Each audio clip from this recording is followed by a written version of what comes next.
Mvulana huyo alipiga mpira kwa nguvu kiasi kwamba ulisafiri mamia ya mita na kuvunja dirisha la nyumba ya kocha.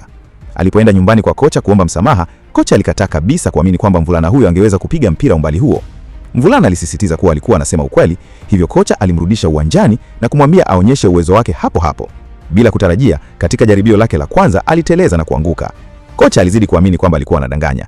Lakini sekunde iliyofuata, mvulana alipiga mpira kwa nguvu sana hadi ukapasuka. Kocha alifurahi sana alipoona jambo hilo na akaamua mara moja kumsajili kwenye timu. Siku yake ya kwanza ya mazoezi, aliwashangaza wachezaji wote kwa mashuti yake ya masafa marefu.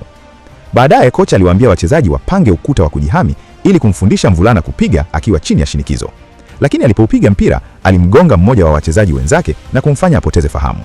Kocha aligundua kwamba mvulana huyo hakuwa na uwezo wa kudhibiti nguvu zake, hivyo akamwomba msichana mmoja amfundishe namna ya kuzitawala.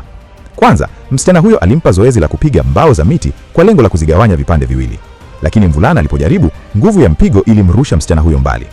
Ili kujilinda, msichana huyo alibadili mbinu ya mazoezi.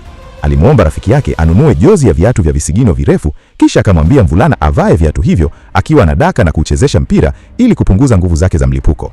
Mvulana alifanya mazoezi kwa njia hiyo kwa muda wa wiki 2. Kisha siku ya mechi yake ya kwanza rasmi ikawadia.